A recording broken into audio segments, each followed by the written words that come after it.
Show you something cool you can do with Canvas, which is part of Gemini. What you see on the screen are some whiteboard scribblings I created the other day in my class. In class, we were watching a movie called AlphaGo, which is about an AI that was designed to defeat the Go champion of the world. Go is the longest continuously played board game in the world.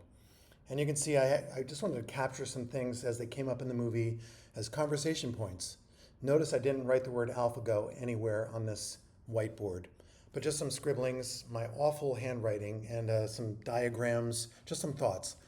So I wanted to see what I could do with Gemini as a collaborator. So I'm going to go to Gemini now. You can see I'm on the landing page for Gemini. And if you didn't know, Gemini has a number of tools within it, some features. We're going to be using Canvas in a moment. But before I go there, I want to ask Gemini itself, not Canvas specifically yet, what it makes of my scribblings. So I'm going to go to the plus sign, add files. Notice you can bring in code, you can bring in files directly from Drive. In this case, I'm going to be uploading from my computer. So I'm going to navigate to that whiteboard JPEG, which is right here. And if you didn't know this, you could press your space bar to get a little preview of the file. That's the one I want.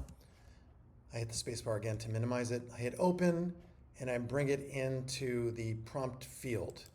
Notice this too, this is a multimodal input. I don't just have to put in text. I can put in images and refer to them. I'm going to simply say, tell me what you see. And let's see what Gemini says. And maybe there's some inspiration to be drawn from what it sees in my chicken scratch. So it says, I see some brainstorming. I see a term move 37, some emergent behavior. It's discerning that we're talking about AlphaGo and AI development, and it's piecing it all together for me. And this is inspiring me to go further. So what I'm going to do now is I'm going to go to Canvas. So Canvas allows us to create documentation, apps, websites, you name it. It's super functional and it's driven by natural language. And to spare you me typing, which is the worst thing to have to endure ever, I've already crafted a prompt. And you'll notice I've gone through a couple iterations.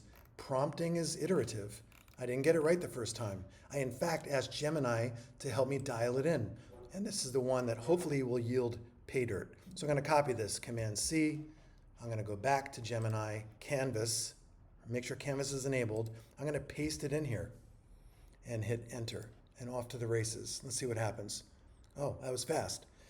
On the left-hand side, you'll notice the interface changed. On the left-hand side, I still have the dialogue. My original prompt is here. It's showing me that it's working. It's creating code for me in this case.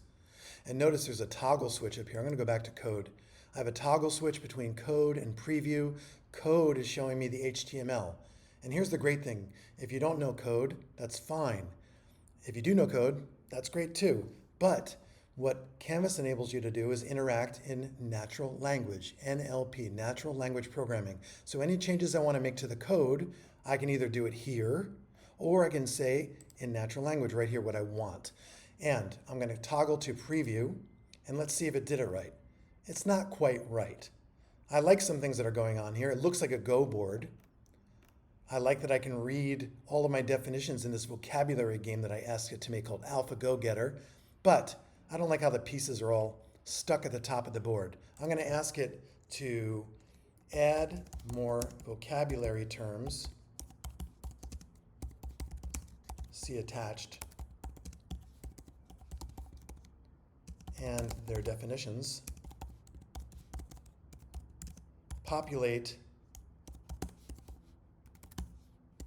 the entire game board. Let's see what it does.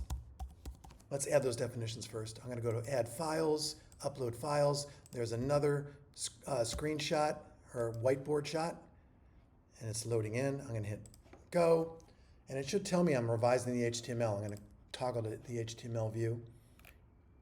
Add more. Yep, it's looking at what I said. And notice it revised the HTML. I've uploaded. It's still working.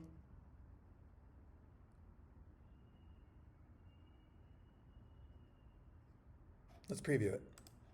Hey, that's better, isn't it? Look at that. So now I can hover over these terms And there they are, overfitting, everything related to AI in my case.